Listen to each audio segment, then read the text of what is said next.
Hi welcome back to my channel radiology with Divya. आज इस video में हम देखेंगे लंबर स्पाइन एपी व्यू के इस वीडियो में हम देखेंगे उसका indication, contraindication, patient preparation, patient positioning, shielding, collimation, technical factor, central ray, structure demonstrated and evaluation criteria के बारे में। तो इंडिकेशन की बात करूं तो इंडिकेशन हम lower back pain, trauma, fracture, disc disease, spondylosis, scoliosis and tumour evaluation के केस में हम लंबर एपी व्यू करते हैं। कॉन्ट्राइंडिकेशन प्रेगनेंसी के केस में हम ये व्यू नहीं करते हैं because it will harm the foetus. Patient preparation, तो पेशेंट प्रिपरेशन में हमें पेशेंट की डिटेल चेक करनी है बिकॉज एक नाम के दो पेशेंट्स हो सकते हैं एंड उसके बाद हमें पेशेंट से हिस्ट्री लेनी है कि पेशेंट को अगर बैक पेन है तो कब से है। ठीक है, नेक्स्ट हमें पेशेंट को पूरी प्रोसीजर एक्सप्लेन करना है एंड पेशेंट को बोलना है कोई भी metallic ornament region of interest में नहीं होना चाहिए। हॉस्पिटल गाउन पहनने के लिए पेशेंट को बोला जाएगा। ठीक है, नेक्स्ट पेशेंट पोजीशनिंग की अगर मैं बात करूं तो पेशेंट को हम सुपाइन पोजीशन में लेटाएंगे टेबल पे, ताकि जो पेशेंट का एमएसपी है मतलब मिड सजाइटल प्लेन है वो आपका क्या हो जाए, परपेंडिकुलर हो जाए आईआर के।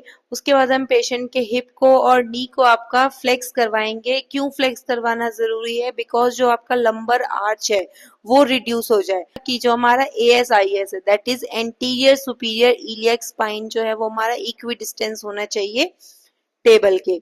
ठीक है, कॉलिमेशन हमें चारों एरियाज को कॉलिमेट करना है रीजन ऑफ इंटरेस्ट के। शील्डिंग, तो शील्डिंग जो भी रेडियो सेंसिटिव एरियाज है outside the region of interest उसको हमें शील्ड करना है। सेंट्रल रे हम परपेंडिकुलर रख सकते हैं आईआर के, नहीं तो हमें जो सेंट्रल रे है वो L3 के लेवल पे रखना है। ठीक है, approx 1 inches above the iliac crust, जो आपका इलियक क्रस्ट है उससे 1 इंच ऊपर तक। ठीक है, टेक्निकल फैक्टर, तो टेक्निकल फैक्टर में जो हमारा आईआर होगा वो 12 इंटू 15 इंचेस का हो सकता है या फिर 14 इंटू 17 इंचेस का हम जो आईआर है वो यूज करेंगे। जो ओरिएंटेशन होगा कैसेट का वो हमारा पोर्ट्रेट में होगा। एसआईडी हम 100 सेंटीमीटर रखेंगे, ग्रिड का यूज हम करेंगे।